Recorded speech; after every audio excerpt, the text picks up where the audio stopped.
Ready to see the future through the lens of the past? Welcome to Endtime Prophecy Stories.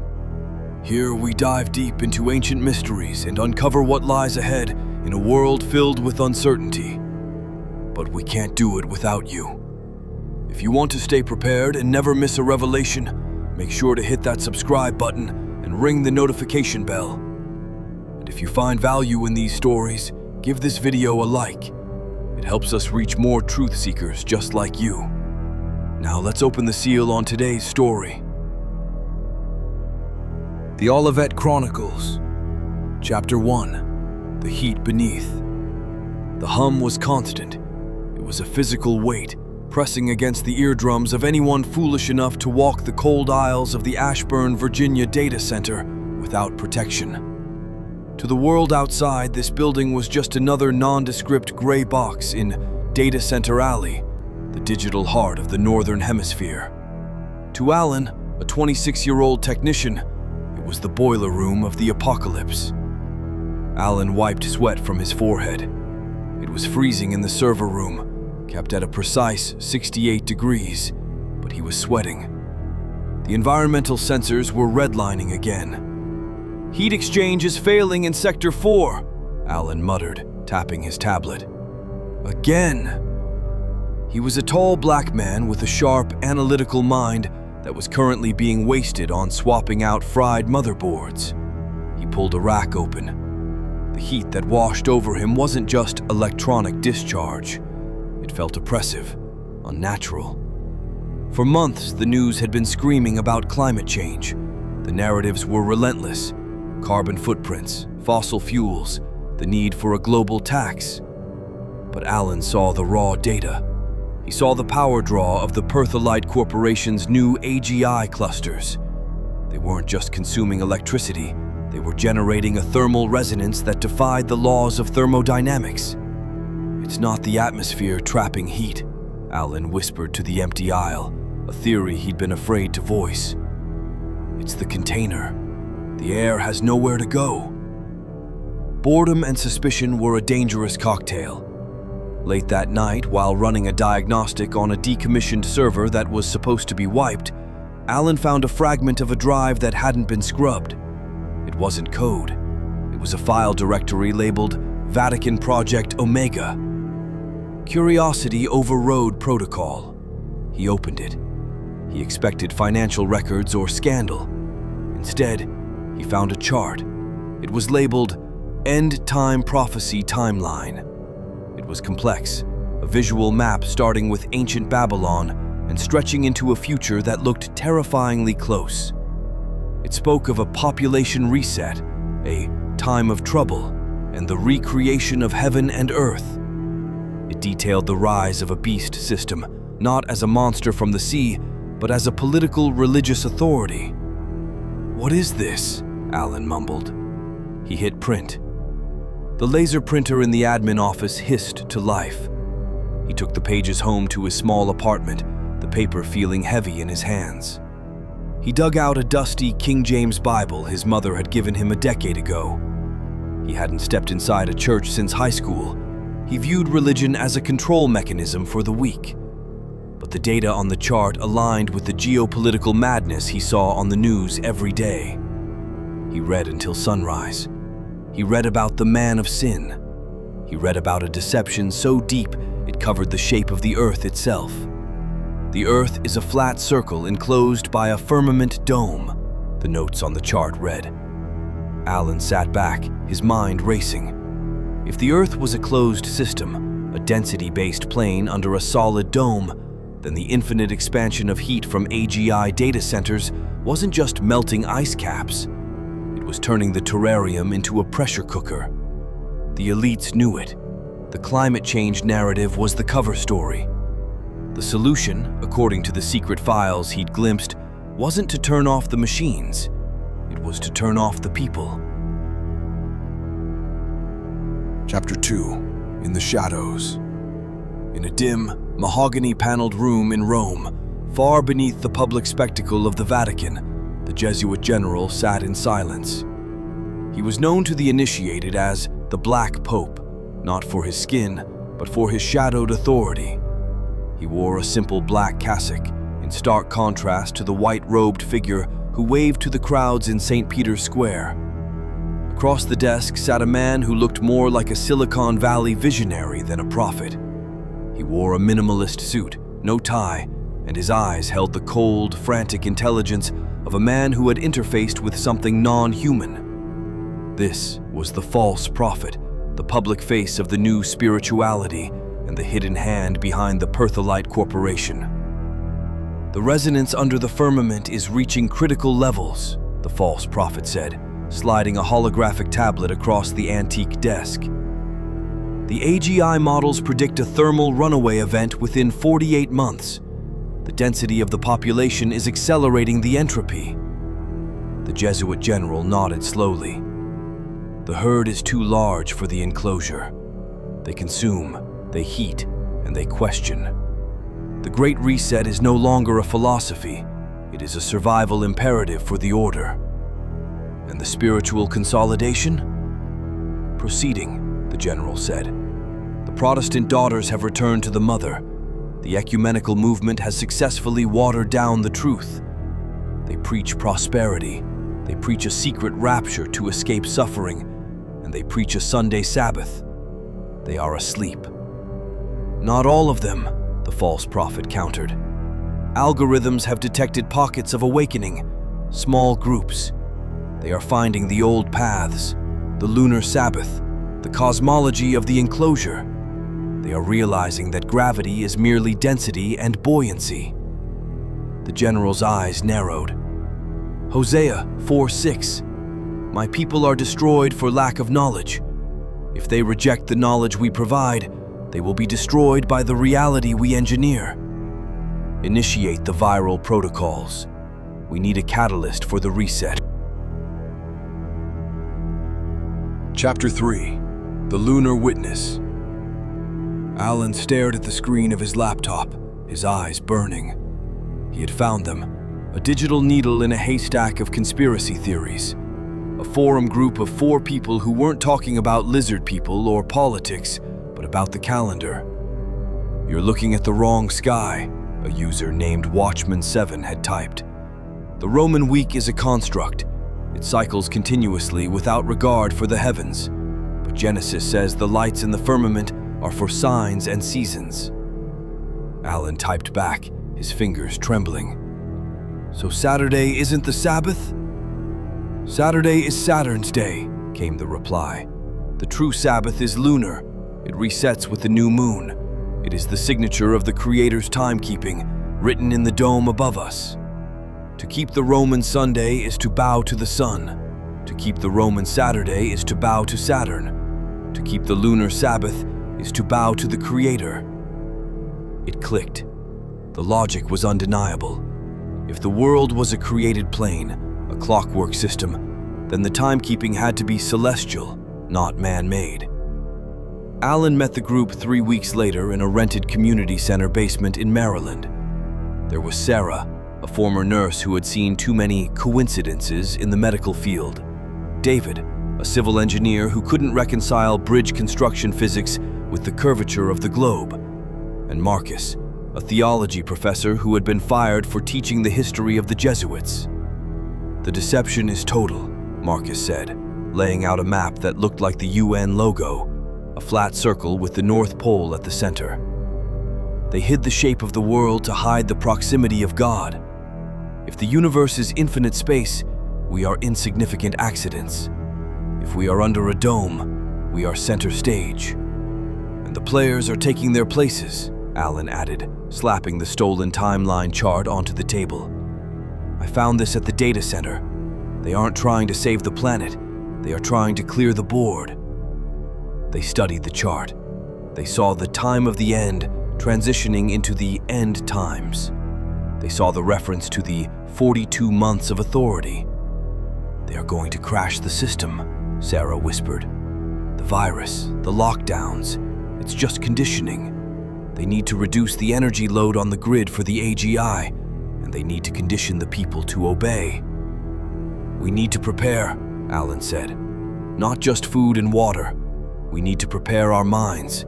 If the Antichrist is the papacy, and and the false prophet is using AI to simulate miracles. We are about to see fire come down from heaven. Chapter 4. The Great Silencing. The world unraveled faster than the models predicted. It started with the climate emergency lockdowns. The media, controlled by the Pertholite algorithms, pushed the narrative that the atmospheric heating was due to consumer excess. Power was rationed. Sundays became mandatory Earth rest days. The internet was throttled. Then came the virus protocols. It was a test of compliance. The churches, desperate to remain relevant and funded, capitulated instantly. Pastors preached Romans 13 from the pulpit, telling their flocks that obedience to the government was obedience to God. They closed their doors. They masked their faces. They took the subsidies. Alan and his small group watched from the sidelines.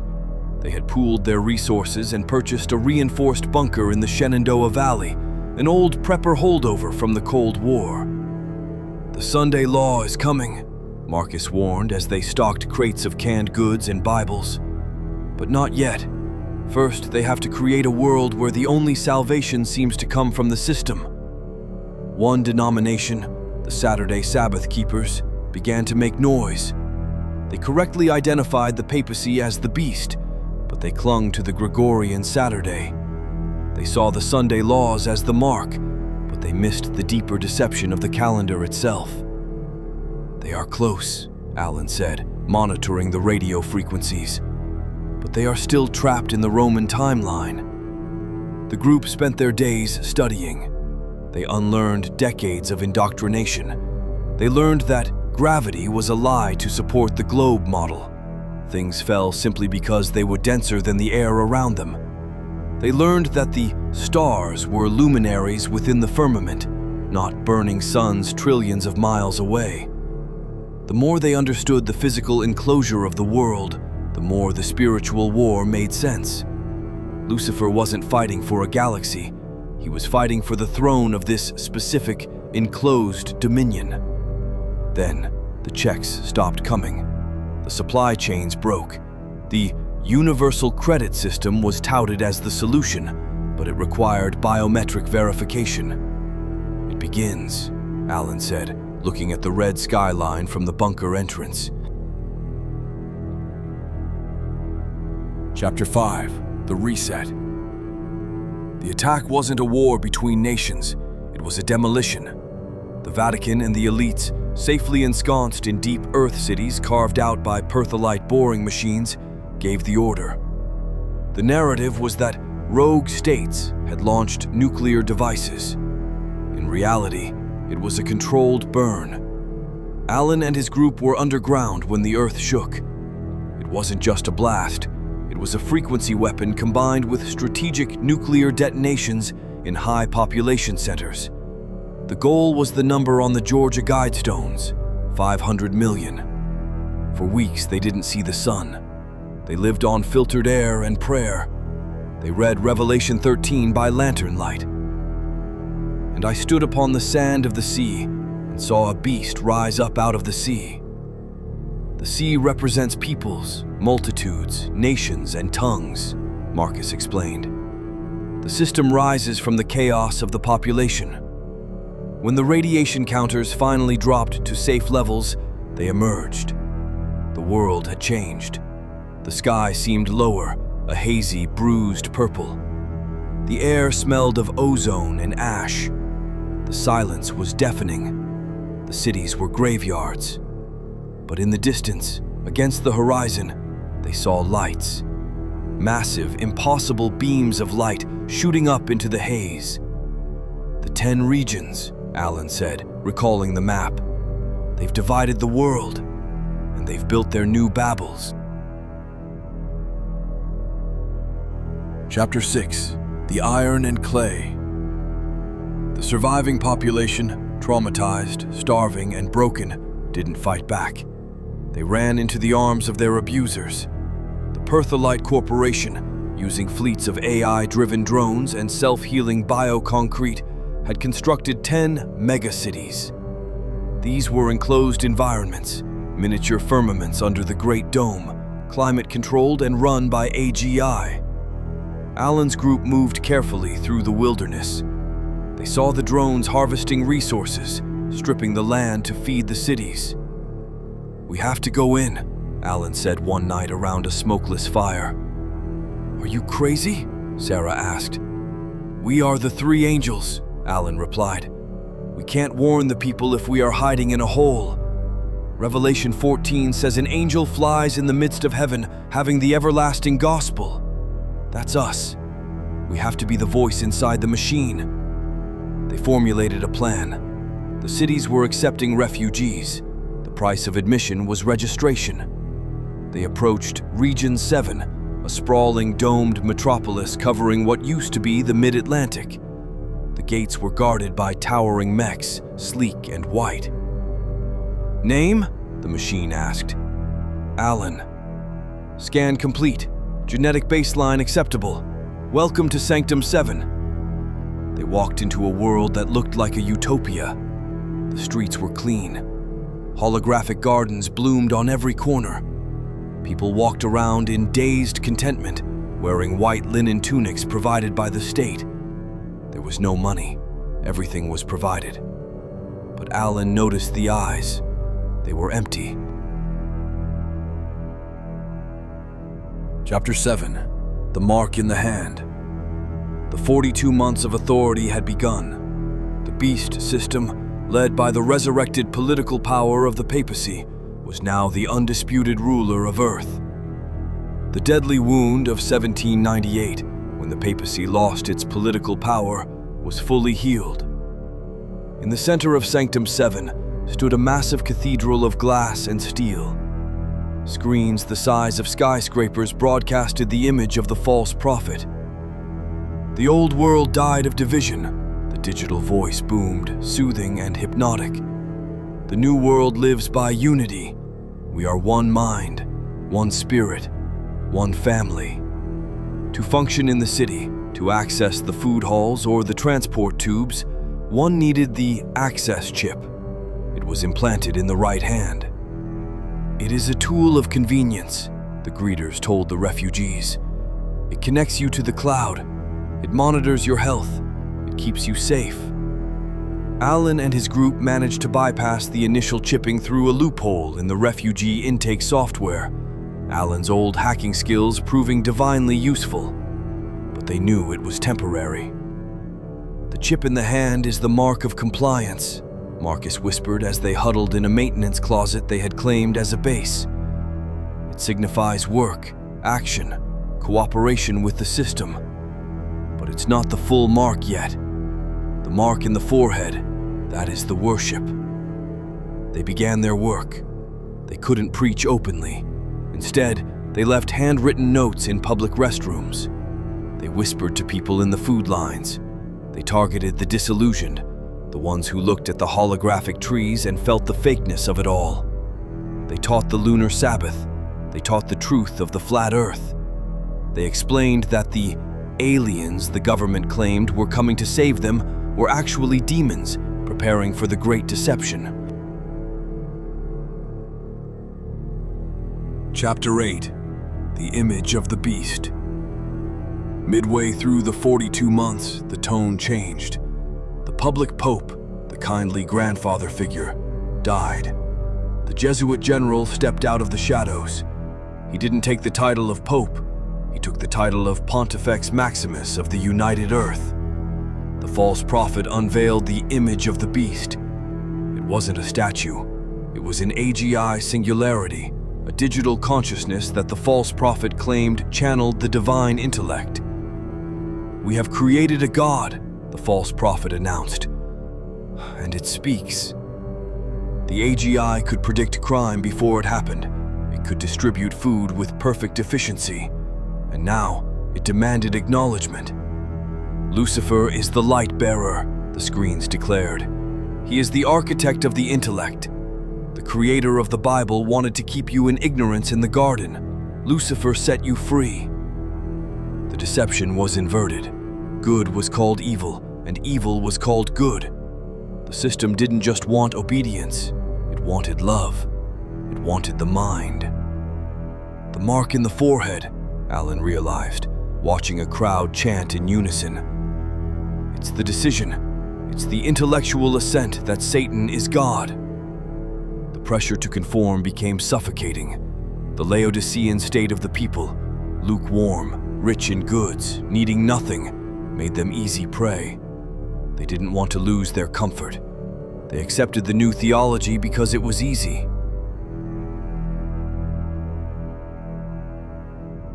Chapter 9. The Ultimatum. The enforcement order came down swiftly. The transition period is over, the AI voice announced across all 10 regions. To ensure the stability of the human family, all citizens must affirm their allegiance to the Pontifex and the Lightbearer.